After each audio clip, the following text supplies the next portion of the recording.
काय सूचना आहेत आणि काय एकंदरीत नाही, संपूर्ण खडकवासल्यामध्ये म्हणजे अगदी डोंज्यापासून खडकवासला डॅम आहे ते गेले अनेक वर्ष स्वतः कलेक्टर असतील, केंद्रातले मंत्री असतील किंवा महाराष्ट्रातलं सरकार असेल, म्हणजे बेसिकली पुणे म्युनिसिपल कॉर्पोरेशन आणि केंद्र सरकार यांच्याकडे सातत्याने त्या भागातले जे पाण्यामध्ये प्रदूषण होतं आहे त्या प्रदूषणासाठी, आणि हा फक्त खडकवासल्यासाठी विषय सीमित नाही आहे, पण देशामध्ये अर्बनायझेशन इतकं वाढत चाललं आहे. ग्रामीण भागातले निर्णय वेगळे आणि नियम कायदे आणि शहरामध्ये वेगळे असे असताना बॉर्डर्स आता जणू पाय ब्लर आपण म्हणतो जो इंग्रजीत शब्द आहे तशा झालेल्या आहेत. त्यामुळे आता डोंजे जरी ग्रामीण भागात असेल गाव तरी तो सिंहगडाचा पायथा आहे तो आता काही शहराचाच भाग झालेला आहे. त्यामुळे जे इन्फ्रास्ट्रक्चर एखाद्या शहरामध्ये असतं, STP प्लांट्स असतात, कचऱ्याचं नियोजन असतं, तसं ग्रामीण भागामध्ये ज्या वेगाने पुणे वाढतं आहे त्याच्यासाठी तातडीने लक्ष घालून हे प्रश्न सोडावे असे गेले अनेक वर्षाची माझी मागणी आहे. हा कुठलाही राजकीय विषय नाही, हा अतिशय गंभीर विषय. कारण त्याचा जो इम्पॅक्ट असेल तो एकदा जर पॉल्युशन त्या भागात झालं तर त्याचे खूप मोठे परिणाम आणि किंमत ही पुण्यातल्या शहराच्या सगळ्याच नागरिकांना आणि ग्रामीण भागातही द्यावी लागेल.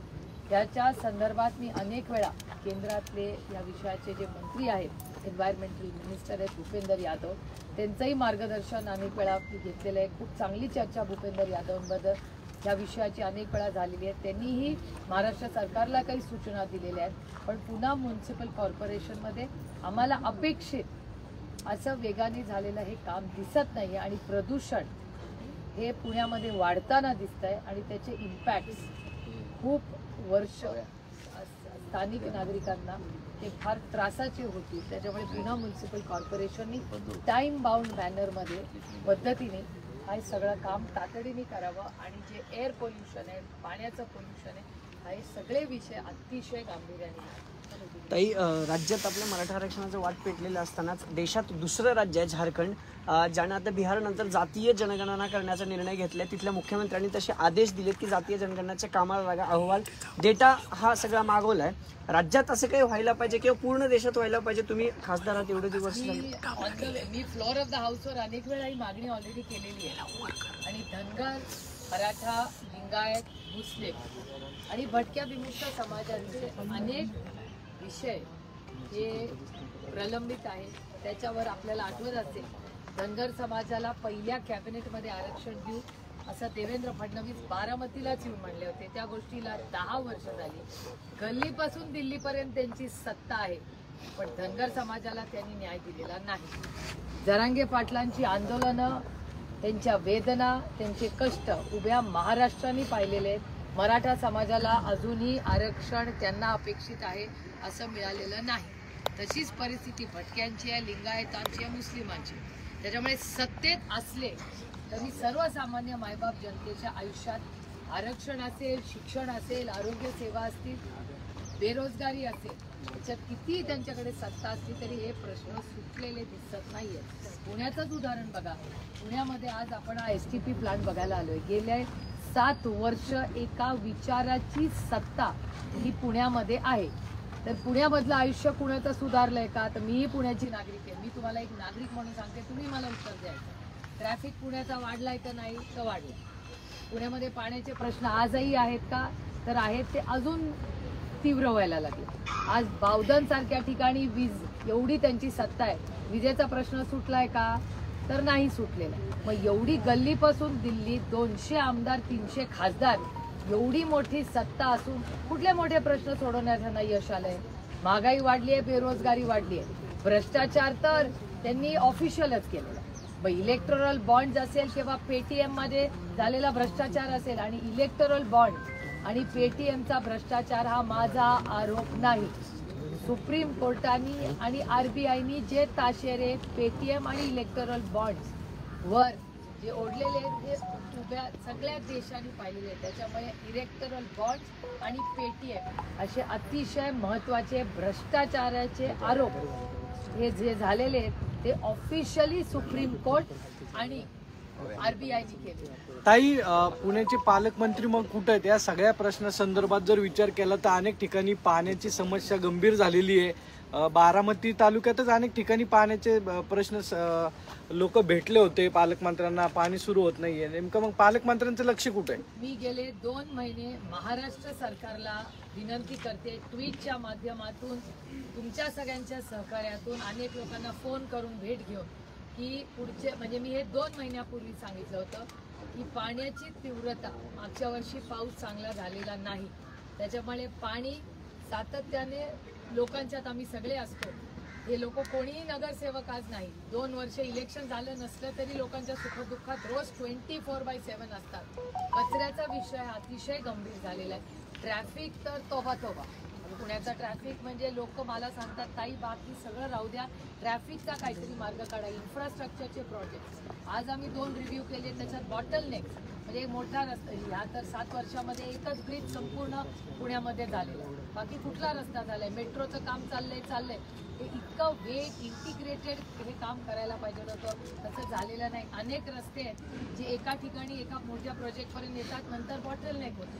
मग त्याचा उपयोग काय झाला? म्हणजे वेगाने यायचं आणि मग तिथे 2 तास थांबून राहायचं. त्यामुळे अतिशय विस्कळीतपणा गेल्या 7 वर्षामध्ये पुणे शहरात झालेला आहे. पुण्याचं मला विचाराल तर इन्फ्रास्ट्रक्चर सुधारायच्या ऐवजी ते खराब होतंय, असं एक नागरिक म्हणून आणि लोकप्रतिनिधी म्हणून माझा हा सरकारवर आरोप आहे. उद्या 19 तारीख आहे. ताई, राहुल नार्वेकरांनी जो निर्णय घेतला होता त्याविरोधात आपली एक याचिका आहे सुप्रीम कोर्टात, त्यावर सुनावणी होणार आहे. आणि दुसरं, निवडणूक आयोगाचं एक मेन्शन केलेलं आहे की पक्षचिन्ह नाही, अध्यक्षाच्या पक्षाचे त्यांच्याकडून चुकीच्या पद्धतीने पक्ष आणि चिन्ह हिसकावून घेण्यात आलं.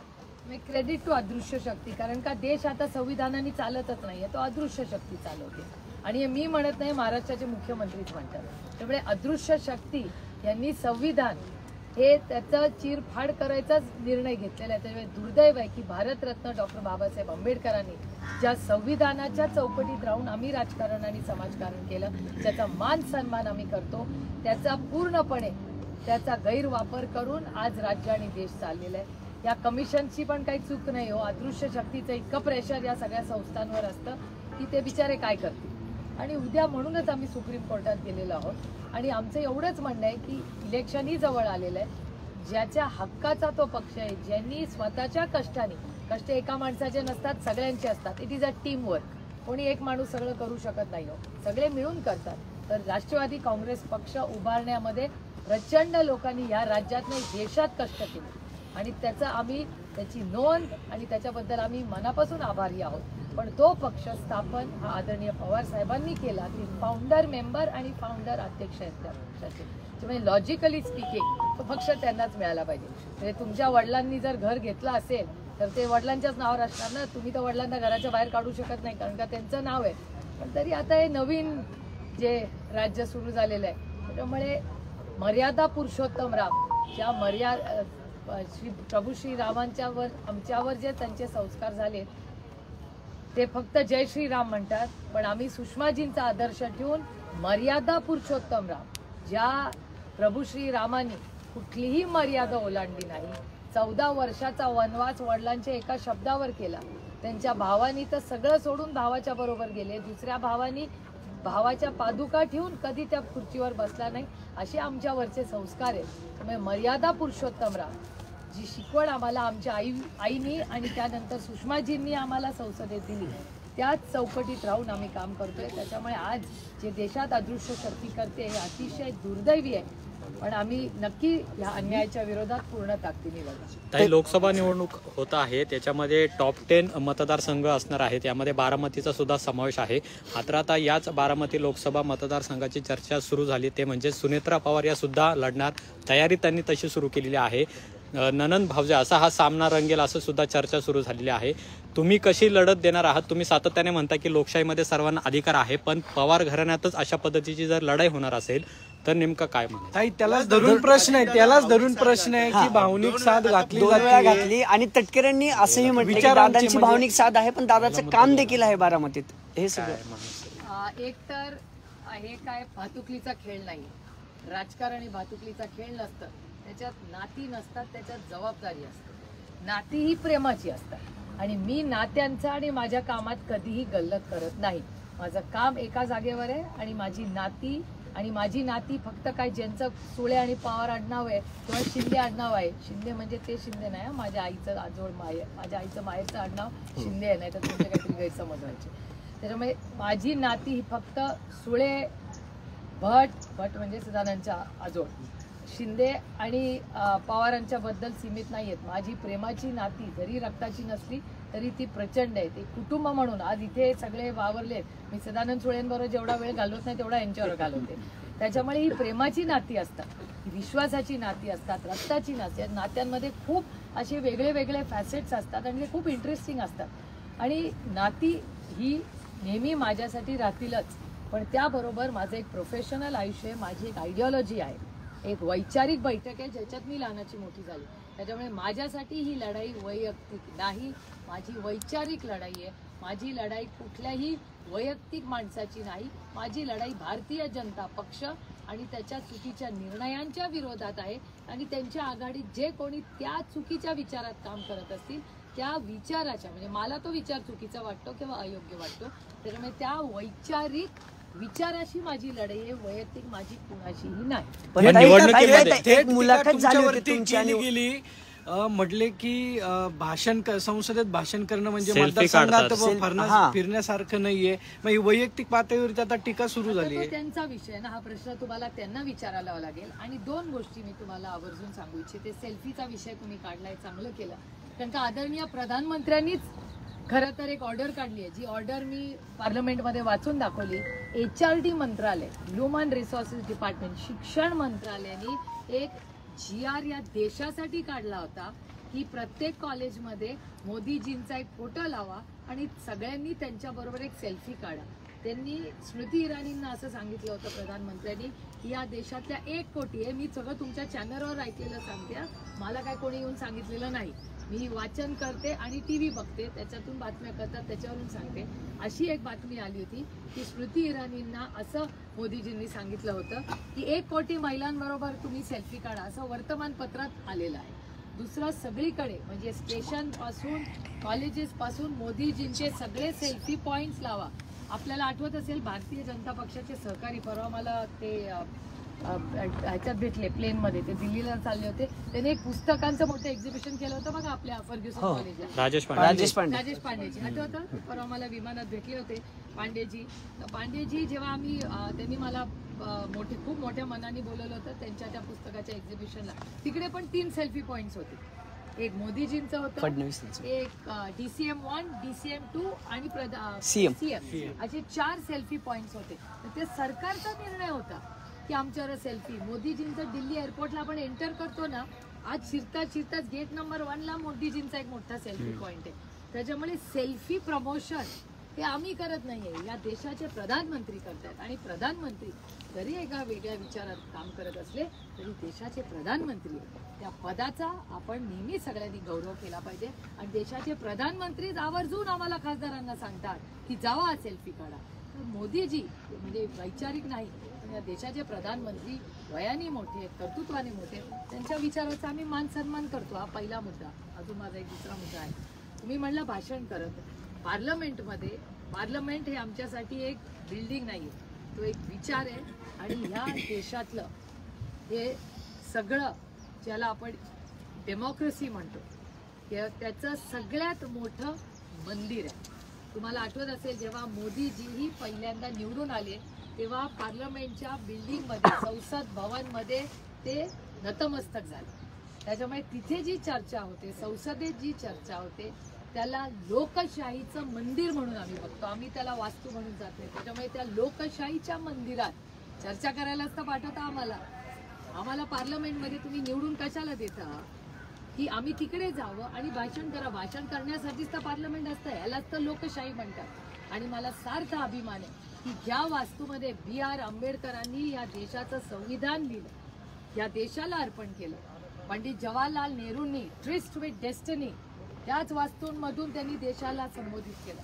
त्यानंतर अटल बिहारी वाजपेयी साहेब असतील, त्यानंतर प्रणब मुखर्जीजी असतील, आजच्या काळामध्ये सुषमाजी असतील किंवा त्यानंतर गोपीनाथ मुंडे साहेब असतील, किती नेत्यांची मी तुम्हाला नावं घेऊन सांगू ज्यांनी मोठी देशा म्हणजे आजही जेव्हा मोठा प्रोजेक्ट अनाऊन्स या देशात होतो, गडकरी साहेब मोठे रस्ते अनाऊन्स करतात, ती पॉलिसी कुठे होते? ती पॉलिसी पार्लमेंटमध्ये अप्रूव्ह झाल्याशिवाय पुढे जातच नाही. त्यामुळे जो काही निधी विकास होतो त्या विकासाची सुरुवात त्याच पार्लमेंटच्या वास्तूमधून लोकशाही पद्धतीने चर्चेतूनच पुढे येतं. आरक्षणाचा विषय कुठे येणार? पार्लमेंटमध्येच अप्रूव्ह झाल्याशिवाय येणार नाही ना. तर तिथे भाषण तर करायलाच पाहिजे ना. आणि भाषण करण्यासाठी आदर्श म्हणजे महाराष्ट्रातला सगळ्यात मोठा आदर्श ज्याची भाषणं वाचून आजही आम्ही पार्लमेंटमध्ये भाषण करतो म्हणजे आमच्या सगळ्यांचेच मार्गदर्शक कैलासवासी यशवंतराव चव्हाण, श्री मधु दंडोते साहेबांचे रेफरन्सेस आजही आम्ही घेतो पार्लमेंट.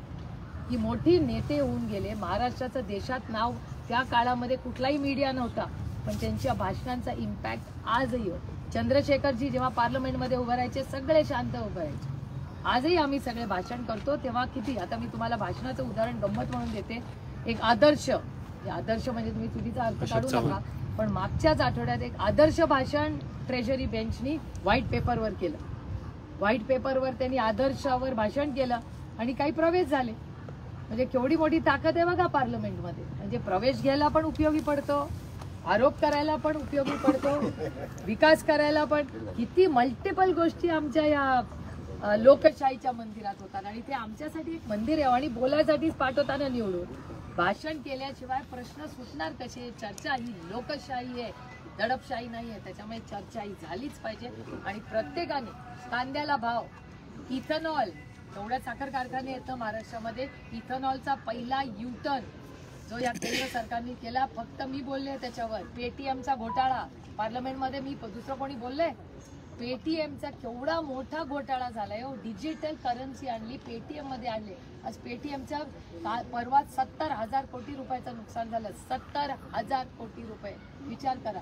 पेटीएम वर कोणी बोललंच नसतं तर भरडले मोठे लोक जाणार नाही आहेत तर सर्वसामान्य पानवाला, नारळवाला, फळवाला ना त्याचे पैसे जाणार आहेत. मग त्याच्यासाठी लढायचं नाही? लोकशाही नाही आहे. म्हणजे लोकसभा, बारामती लोकसभा निवडणूक ही तुमच्यासाठी अतिशय सोपी असणार आहे 2024ची.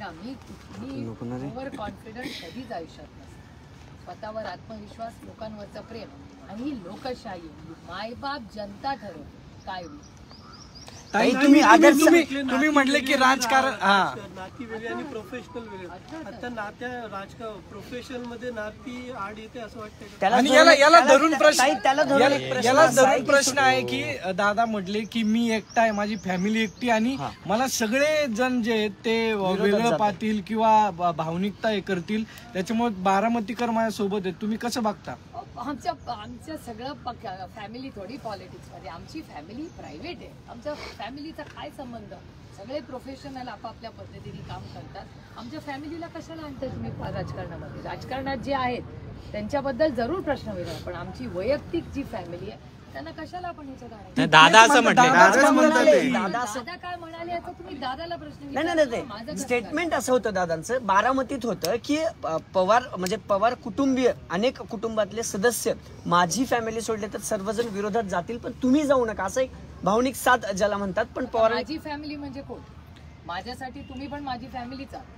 हा पण माझी फॅमिली आहे, हा पण माझी फॅमिली आहे, सदानंद सोळे पण माझी फॅमिली आहे, रजनी इंदुरकर पण माझी फॅमिली आहे, नीता पाटील, श्रीनिवास पवार सगळे माझी फॅमिलीच आहे ना. हे पण फॅमिली नाहीत का? ही काय माझी फॅमिली नाही? ऐसा नाही होता यार.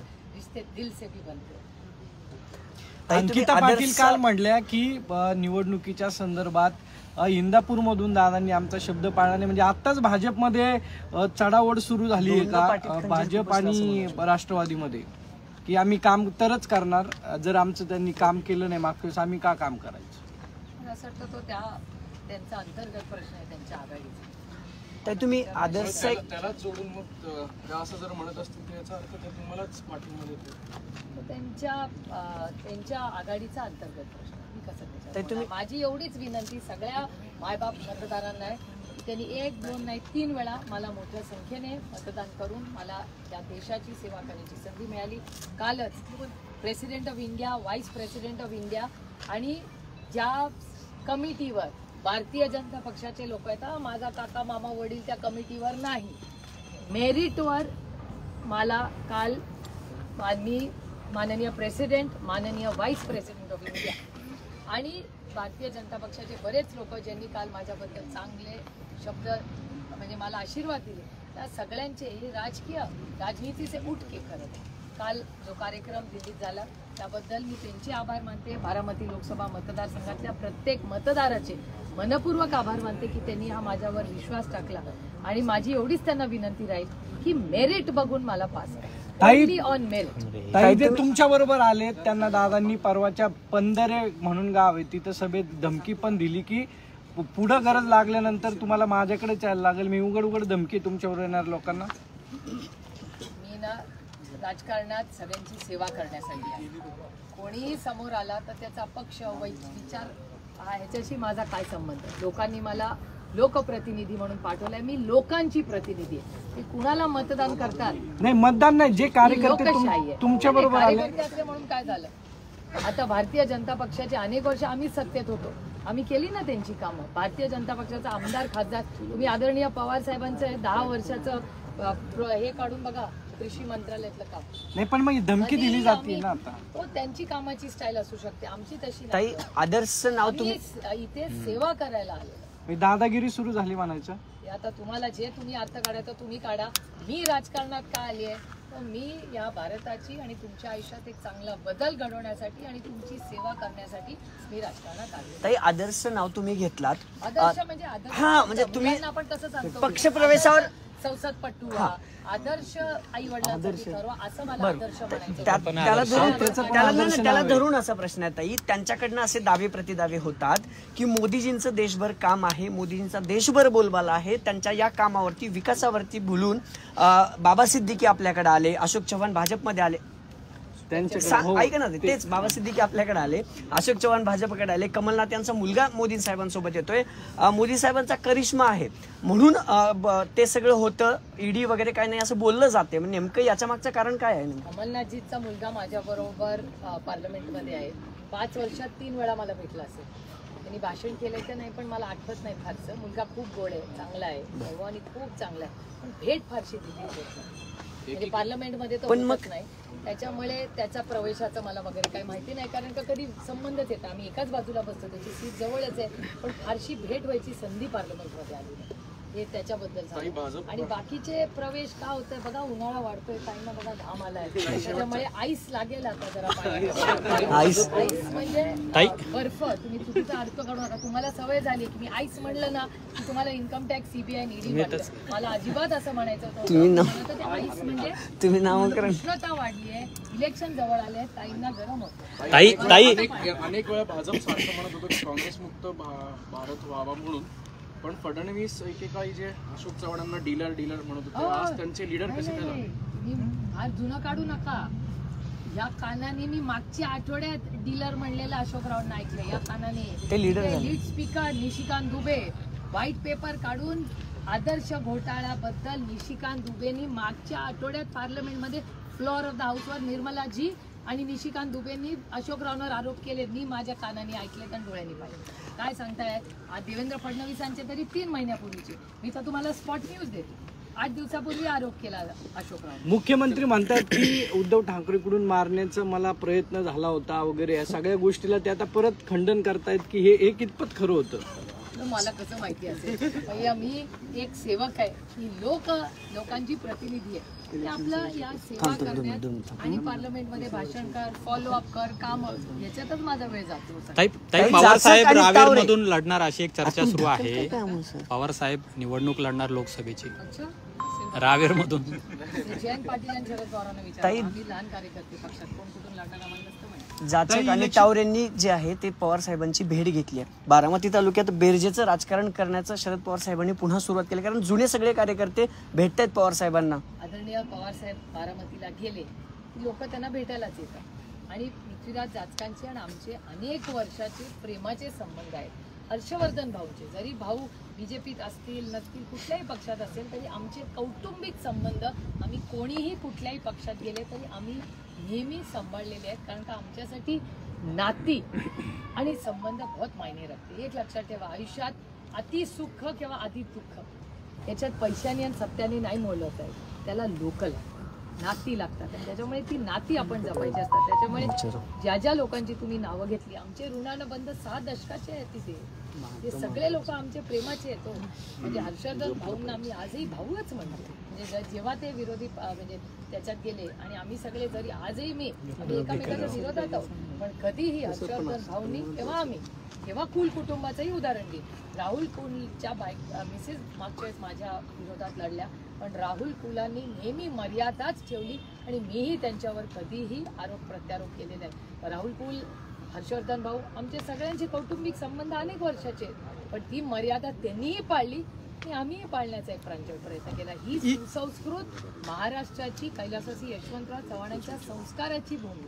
24 इलेक्शन कमिशनची काल प्रेस झाली. त्यांनी भाकीत केलेली की आम्ही विधानसभा आणि लोकसभा निवडणुका घेण्याच्या तयारीत होतो आणि तसं ओडिशाचं त्यांनी जाहीर देखील केलं. असं राज्यात देखील होऊ शकतं का? महाराष्ट्र राज्यात प्रश्न मला कसं विचारणार, जे सत्तेत त्यांना विचारायला लागेल ना, मी कसं सांगणार? आणि ओडिशाचा दरवर्षी तो नवीन बाबूंनी घेतलेला जुना निर्णय, बाबूंनी मागेच ठरवलं होतं की दोन्ही इलेक्शन. मराठा आरक्षणासंदर्भात आणि पंतप्रधान यांच्या भाषणाचं कौतुक होतं आता सातत्याने. अशा पद्धतीने फक्त दादांच्या लोकशाही आहे, प्रत्येक जण आपापल्याकडे वेवावं, फक्त कन्सिस्टन्सी असावी एवढीच माफक. मराठा आरक्षणासंदर्भात होणाऱ्या मेळाव्याची काय तयारी आहे? महाविकास आघाडीचा पुण्यात होता. सगळी संघटना मिळून करते ना, तयारी कसली. कोण कोण नेते? आता बघू आपण ऑफिशियल जे असतील आमचे नेते तुम्हाला सगळी माहिती देते. मराठा आरक्षणाच्या उड्डाणपुलासाठी तुम्ही महानगरपालिकेत बैठक घेतली, सविस्तर चर्चा झाली आमची. मराठा आरक्षणासंदर्भात आता बजेट आम्ही जे मागितलेलं आहे त्याच्या पुढे आता आजचं तर म्हणणं आहे की तो कर्वेनगर पर्यंत तो पूल आला तर तिथून प्रचंड क्लॉगिंग होईल, तो वारज्यापर्यंत आणि पुढे खडकवासल्याला जावा, म्हणजे फ्री फ्लोईंग ट्रॅफिक होईल. पण तिथे आता प्रॉब्लेम असा होणार आहे की तो पुढेच आल्यामुळे त्यांचा डिझाईनचा इश्यू झाला. म्हणजे एकीकडे तुमचं ते नदीचं सुशोभीकरण आणि हा ब्रिज, त्याच्यात क्लॅरिटी नाही आहे सरकारमध्ये, म्हणजे पुणे म्युन्सिपल कॉर्पोरेशनमध्ये, आणि तिथे फुल क्लॉगिंग होणार ट्रॅफिकचं, कारण का सगळे येतील मोठ्या वेगाने आणि नंतर म्हणजे रस्ता संपतोच तिथे जाऊ. आत्ता तरी परिस्थिती रस्ता संपण्याची आहे, त्याच्यामुळे तो तिथून खडक वाचल्यापर्यंत नेलाच पाहिजे. आणि त्याच्यात सरकार आम्हाला क्लिअर डिझाईन दाखवत नाही. तर परत पुढच्या आठवड्यात आम्ही जाणार आहे, कारण का सरकारकडेच क्लॅरिटी नाही आहे तो रस्ता पुढे कुठे उतरायचा. शिवने उत्तमनगर भागामध्ये पण मोठ्या प्रमाणात वाहतुकीची कोंडी होते. त्रिमगांना मोकाशींनी पण त्याबाबत तुमच्याशी चर्चा केली, तुम्ही पण पालिकेत तोच आमचं तेच म्हणणं आहे की रस्त्याची कंटिन्युटी बघा. 7 वर्ष भारतीय जनता पक्षाची सत्ता, इथे एक ब्रिज बांधलाय, एक. आमची सत्ता असताना 60 बांधले होते, यांनी एकच बांधला. आणि आता ट्रॅफिक मध्ये बाबा रे, आज मी लोकांना सकाळी विचारलं की तुम्ही शिवण्यात असला तर मुंबईला जाल का लग्नाला लक्ष्मी लॉन्सला जाल, तर लोक म्हणतात मुंबईला जातो, लक्ष्मी लॉन्सला जायला. अशी परिस्थिती आहे. दुर्दैव आहे की कोणाचं पुण्यात लक्षच नाही. ऑक्सिजन पार्क म्हणून आता भूमिपूजन झालं, तर त्याचं क्रेडिट नक्की कोणाचं आहे? भाजपाने आता भूमिपूजन केलं, राष्ट्रवादीने बॅनर लावले, तुम्ही पण त्याच्याबाबत बैठक घेतल्या होत्या, नक्की कोणाचं क्रेडिट येतं? क्रेडिट नसतं. कोण खिशातून पैसे देतं का? वैयक्तिक करतात, चॅरिटी फक्त पुनावाला करतात, कल्याणी बजाज मोठे लोक करतात, मग ते क्रेडिट घेऊ शकतात, कारण का त्यांनी खरंच खिशातून पैसे. आम्ही विकास जो करतो ना, तर टॅक्स पेअरच्या पैशातून करतो. त्याच्यामुळे श्रेयवाद बियॉन्ड द पॉइंट ना, लेट्स ग्रो अप यार. मराठा आरक्षणासंदर्भात अहवाल, बडा देश का कोई तो सोचे, राज्य का कोई तो बडा सोचे, खुद का कब तक सोचोगे. मराठा आरक्षणासंदर्भात अहवाल सादर झालाय मुख्यमंत्र्यांकडे. तर जे मागासवर्ग आयोगाचे सदस्य आहेत मेश्राम, यांचं म्हणणं आहे की आम्हाला विचारात न घेताच सह्या केल्या आणि तो अहवाल सादर केलाय, त्या आक्षेप घेतलाय सदस्यांनी. हा आरोप अतिशय गंभीर आहे, अतिशय गंभीर आरोप. म्हणजे एकतर सभासद सोडून गेले, काहींना काढून टाकण्यात आलं, आणि जर त्यातला एक सभासद म्हणायचं माझी सहीच नाही, तर त्या डॉक्युमेंटची क्रेडिबिलिटी किती? म्हणजे ही पुन्हा एकदा जसं धनगर समाजाला फसवलं तसंच मराठा समाजाला फसवायचं काम हे सरकार करतंय, असं लोक म्हणायला लागले आता समाजाला. हिंदी अभी जाने दो यार, मुझे काम है, म्हणजे क्षेत्र में जाना है अभी.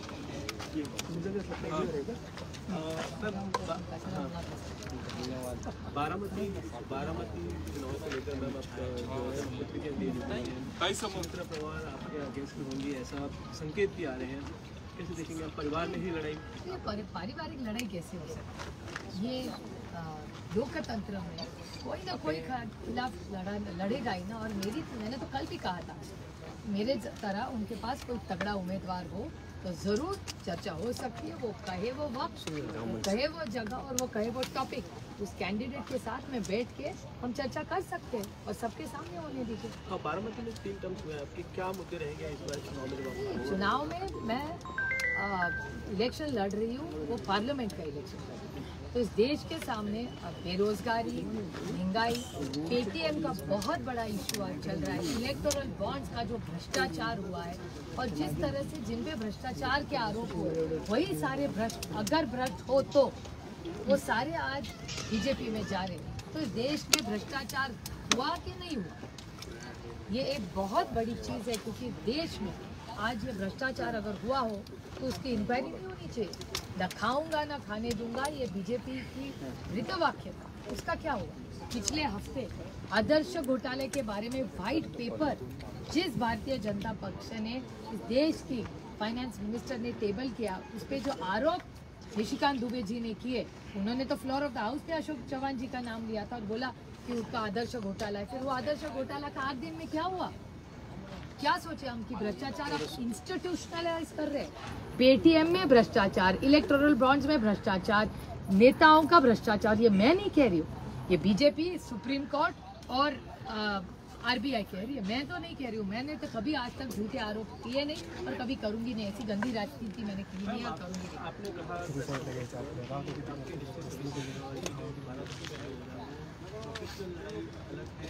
ये वैचारिक लड़ाई है, ये विचारों की लड़ाई है, ये वैयक्तिक लड़ाई थोड़ी है।